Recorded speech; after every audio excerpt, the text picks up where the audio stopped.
All right, hello again. Welcome back to 152-158 Advanced Website Development for the Fall 2016 semester at Blackhawk Technical College. This is Jeff Scott, your instructor.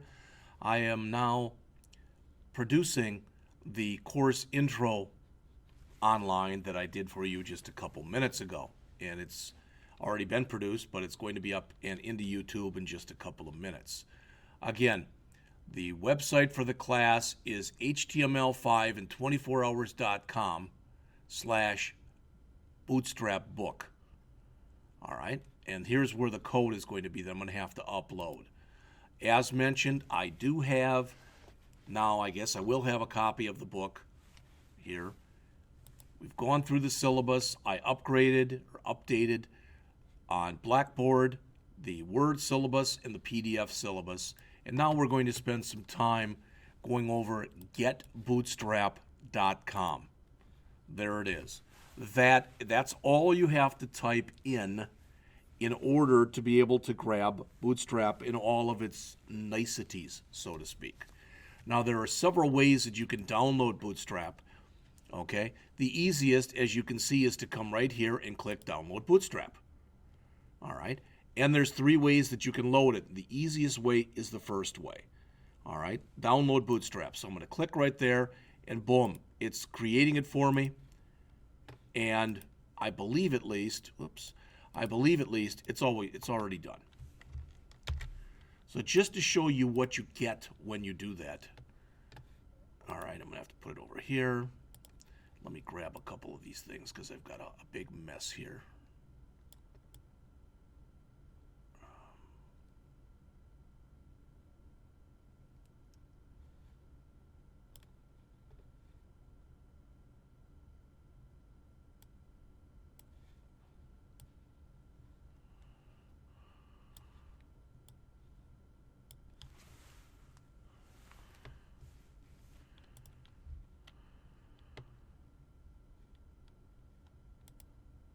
All right, looks a little nicer at least. One more time, let's try that.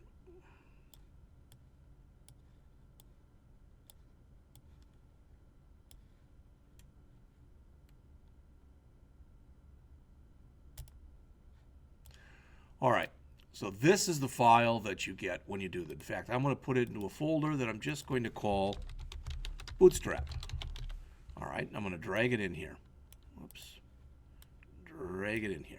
I'm just going to move it here. Now I'm going to take this and extract it. Just to show you what you get when you do this. Not really that much. You get three folders. A CSS folder, a fonts folder, and a JS folder. In the CSS folder, you get a Bootstrap CSS file. All right. Not even sure what that linker address map is, but the one that you're going to use most often is going to be bootstrap.min.css. That one there. If I open that up, again, as you can see, it looks like there's not much in there. But as we start dragging it across, you'll notice, as always, there's a lot in there. If you want to see that what the file looks like, in fact, that is the Bootstrap. That's the one. So that's it here. Almost 7,000 lines. All right. There's also a theme.css and a minimized version of that we'll look at later on in the class. Under fonts, these are what are called glyphicons or glyph icons, depending on what book you read. They're going to allow you to create little, almost like favicons, but bigger, where you can put stuff out there on the system, and you'll see them as we go on. One of the advantages to using Bootstrap is, I believe at least, it's the only system for creating websites of this type that allows you to use glyphicons for free. Then there's a JS, and that's got a Bootstrap. Again, this is the same file, but this one is the minified version. So again, if I open it up, doesn't look like much until I start taking it and dragging it. You can see there's a lot in there. And if I bring it up in here, There it is. And there's about 2,400 lines of code. All right. The NPM is something that you use if you're working with more on a server side, so I'm just going to not even talk about that for right now. But this is what you get by default. Hopefully you realize one thing that's missing from here is there's no HTML. We're going to talk about that in just one moment. All right.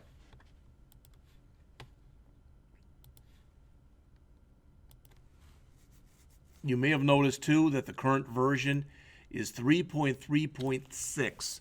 There is a chance that by the time we come back in fall that the version will be version 4, because that's what they're going towards. All right? In fact, if I go back to the main page, oh yeah, Bootstrap 4 is coming. And there will be quite a few changes between version 4 and version 3.3.6. All right? The other stuff that's here that talks about less and Sass, these are all things that are discussed in your book, but much later on in your book, just so you're aware of that. All right. If you don't want to download Bootstrap, there is a CDN, a content delivery network, that you can also use to grab the information from Bootstrap. So there's the Bootstrap min CSS file, there's the theme file, and there's the JavaScript. Okay? They talk about different ways that you can install it in here. I just showed you the simplest way. All right? This basically is pretty much what we got. In fact, ours is even boiled down from here. But they go through many, many different ways that you can download and grab this stuff. Now, it literally would be possible for me to teach a class in Bootstrap and not even have a book. Just teach from up here. This site is so chock full of stuff, it's almost incredible. The getting started is where we just were with the download, and you'll notice download what's included, compiling, basic template, examples, etc. So you can jump right to any part in here that you want to jump to. In just a minute, we're going to go to the basic template. All right? Other things that are in here. CSS-specific things, typography, etc. I wish they would have done a little bit better job of putting the stuff together. Sometimes when you're looking for things, you're going to have to jump to CSS. Sometimes you're going to have to jump to components. For whatever reason, they just set it up the way they set it up. JavaScript plugins are in here. Being able to customize Bootstrap is right here. This is discussed later on in the book. Bootstrap themes that you can use are shown here. Bootstrap Expo, that's got some examples shown here. And then finally, the blog, which has got information about Bootstrap, is shown there. But for right now, what I care the most about is going over again under Getting Started and then clicking under the Basic Template. This is a basic HTML template that you would use with Bootstrap. All right? Now, if we look at it, you should understand as I'm arrowing over what all that stuff means without me having to go through it. Bootstrap recommends that you let your users know that you're using the character set UTF-8. All right. This right here works with a possible incompatibility with IE. This is going to allow us to do what's called responsive design, which means as we take a site and make it smaller, all right, so as I take a site here and make it smaller, what's going to happen is it'll still look about as nice as we can make it look, okay? If you don't get that, you will as we go on. You'll have to take my word for it for now. All right, a title. This is the link to the CSS file. This right here is called an HTML5 shiv. It says shim there, but it's usually referred to as a shiv. It's put in there so that if someone is using version 6, 7, or 8 of Internet Explorer and they come across HTML5 content, the program won't blow up. If it doesn't understand what it is, typically it'll either ignore it or if it's some kind of a control, it'll treat it as though it is a text box. All right, so the only thing that's in here is hello world, and here we're adding our jQuery for Bootstrap.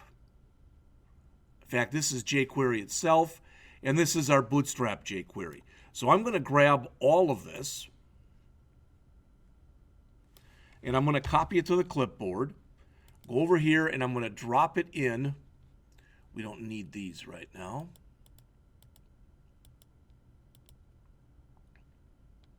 That's for another class. And I'm going to drop this in. So you can see it all fits basically on one screen.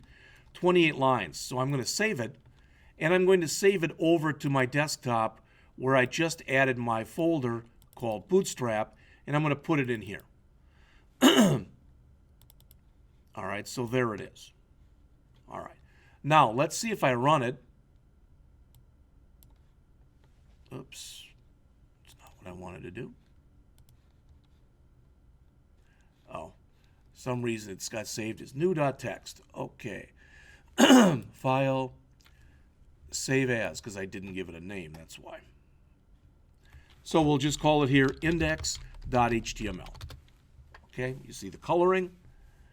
And there's not going to be much in here, just a hello world. All right.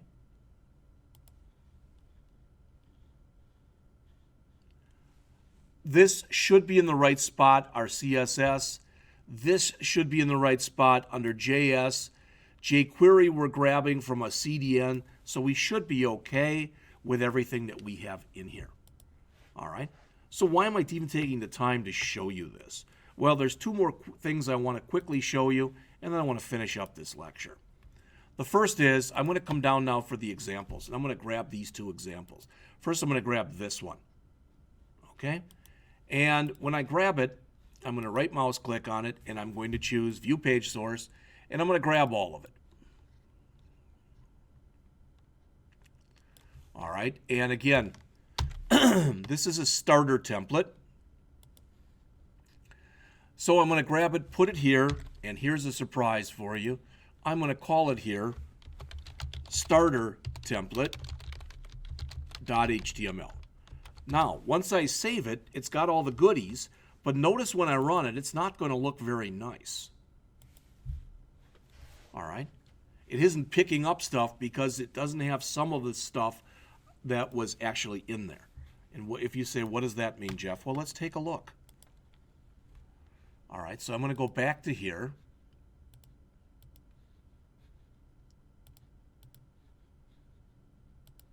To that starter template. All right, I'm going to go back here, and this is how it's supposed to look. Again, it doesn't look like maybe all that much, but if I do one more, and I guess I had it up before, but if I come back in one more time, bring it up and view the source, there's favicon. I need that. All right, so let's save this file. Let's do a save image as, and I'll save it to my desktop, Bootstrap, my dist directory, and I'll put it right there as favicon. Okay, so I'll have that now. So I've got the favicon. So I'm starting. The Bootstrap min, we're going to have to fix that. This workaround, I'm going to need that. So file, save as. So that's workaround. But I want to put it under my CSS folder. Whoop.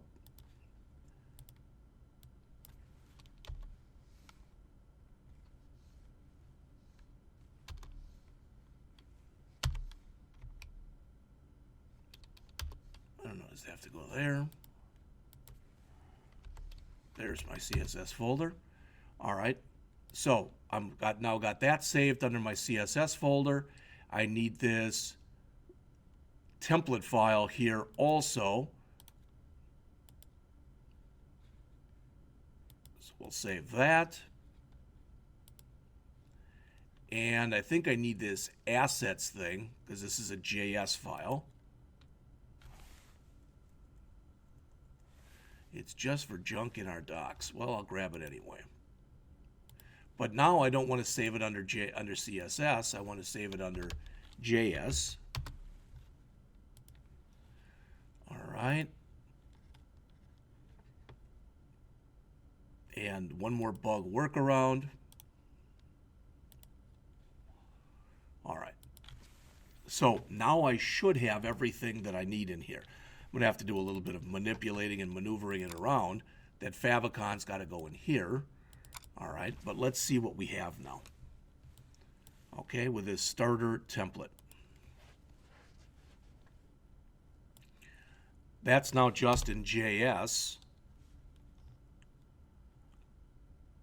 That's in CSS. That's in CSS.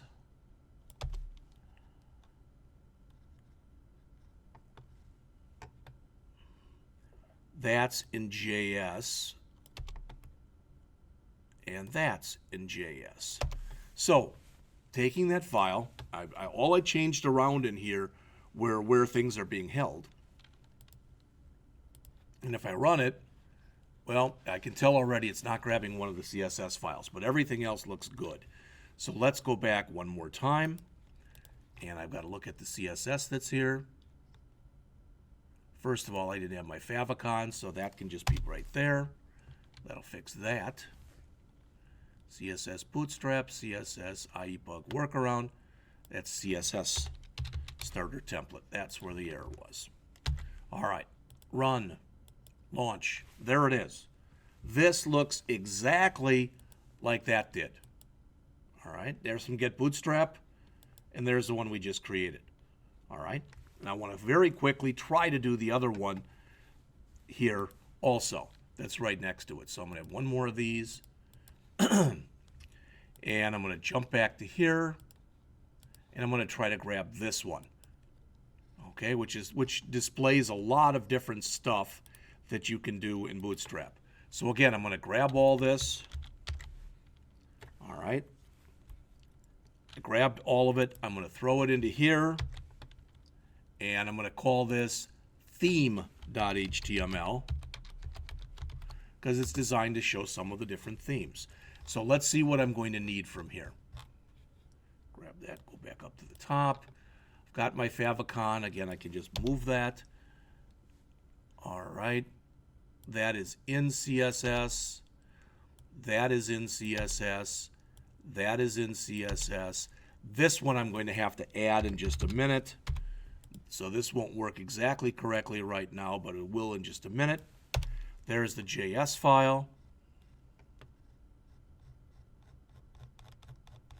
If I go back down to the bottom,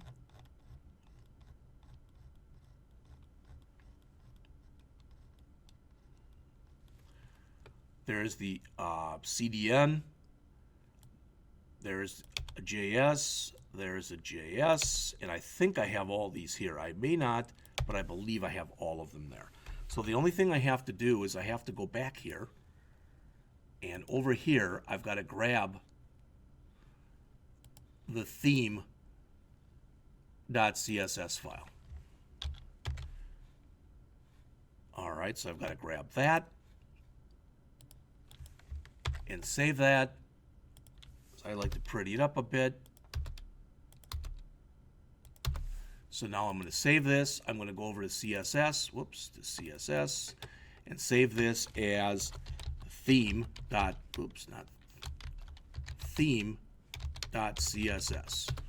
All right, now let's see if we grabbed everything and got it to move over. We did not. So you can see all of it, but I'm still missing, right now, as you can see, I'm still missing a CSS file.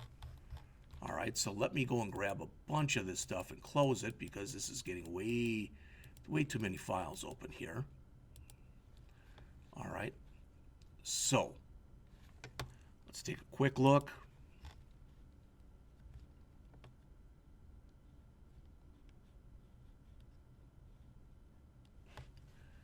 Looks like I need Bootstrap Min, Bootstrap Theme, which I don't think I have. No, it's not true. Let's look. I'll tell you what. Let's take our screen here.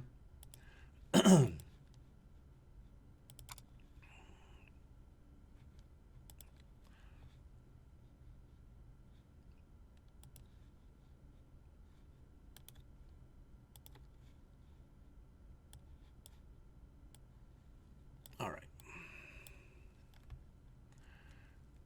The favicon is wrong right now. That should just be like this. I can't change it from here, but I've got that's wrong. Ooh, these don't look good. So let's double check this. This is all okay, but I want to go and check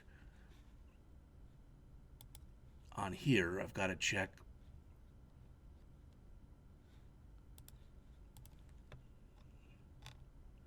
All right, favicon is okay. Like I said, I'm looking for what I'm missing here. And that there has to be a CSS file that's missing. That's about all I can think of. All right. Okay, there's the favicon. So I'm under CSS, Bootstrap min, so that's there. CSS, Bootstrap theme min. Looks like that's there. CSS IE10 viewport bug workaround, that's there. CSS theme, CSS, that's there. Huh. I'm going to try to figure out where I'm missing something, and I'll come back and continue on in just a couple minutes.